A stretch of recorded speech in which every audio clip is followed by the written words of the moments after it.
et à tous, bienvenue dans mon cabinet à Gujan-Mestras pour cette nouvelle vidéo. Tout d'abord, je tiens à remercier l'ensemble des abonnés qui me suivent sur ma page Facebook ou qui lisent mes articles sur mon blog de mon site internet. Je souhaite également la bienvenue aux nouveaux auditeurs et auditrices qui nous suivent aujourd'hui. J'ai décidé dans cette vidéo de vous parler de la réflexologie antique et moderne, de la réflexologie plantaire. À votre avis, à quelle époque remonte la réflexologie plantaire? Certains vont me dire c'est à l'époque antique, d'autres ça provient de l'Inde, à la période de la médecine chinoise. C'est vrai que c'est un peu vague.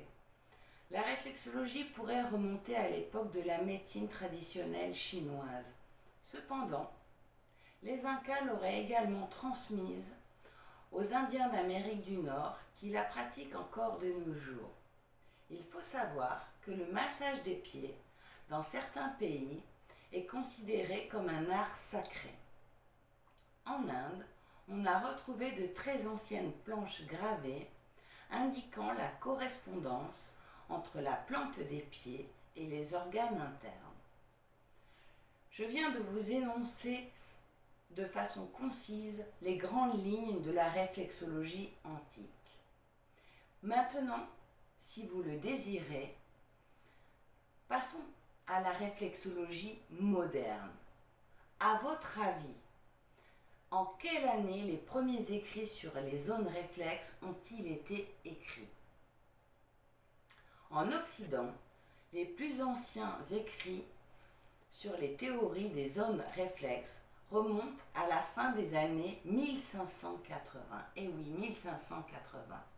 Volontairement, je ne vous retracerai pas toute l'histoire, mais simplement vous parlerai des personnes les plus marquantes. Enfin, que j'ai décidé de trouver les plus marquantes, car il y en a beaucoup. Comme Eugénie Ingham, qui fit les recherches les plus approfondies sur les pieds. Elle créa une série de planches et 2 ouvrages aux alentours de 1930-1938. Elle fonda la première école de formation consacrée à la réflexologie. Son neveu, aujourd'hui, continue ses travaux en Floride aux États-Unis.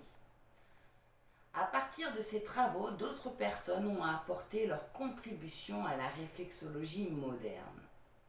Depuis peu, et par des réflexologues, des nouvelles techniques sont apparues comme la méthode qui a été inventée par Jean-Paul Barbier, que j'affectionne particulièrement car j'utilise ces techniques dans mes protocoles de soins. Il a créé la méthode dite réflexologie plantaire et massage vectoriel. Pour vous expliquer brièvement, cette technique combine la réflexologie plantaire et l'énergétique chinoise. Yan Boots, elle, a mis en place une technique qui s'appelle la réflexologie verticale, qui consiste à mettre en valeur les zones réflexes grâce à l'appui du corps. Et oui, quand votre pied est posé par terre, tout le corps appuie sur votre pied et donc met en valeur de nouvelles zones réflexes. On les utilise pour avoir des résultats plus pertinents dans certains cas. Comme je viens de vous le dire, j'utilise donc ces 2 techniques. Mais il en existe bien d'autres dont je vous parlerai dans d'autres vidéos. Mais vous allez me dire, il n'y a pas que ces 2 personnes qui ont contribué à l'évolution de la réflexologie plantaire. Mais bien sûr que non. Il y en a plein d'autres. Je vous en citerai que 2 là, comme Guy Boitou, Mireille Meunier, parce qu'après ce sera trop long.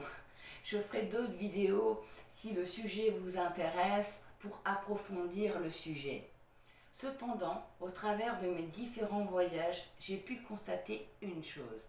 Et oui, il existe différentes planches de réflexologie plantaire représentant les pieds en fonction des courants et des pays, comme la Chine, la Thaïlande, l'Afrique, l'Asie et les États-Unis.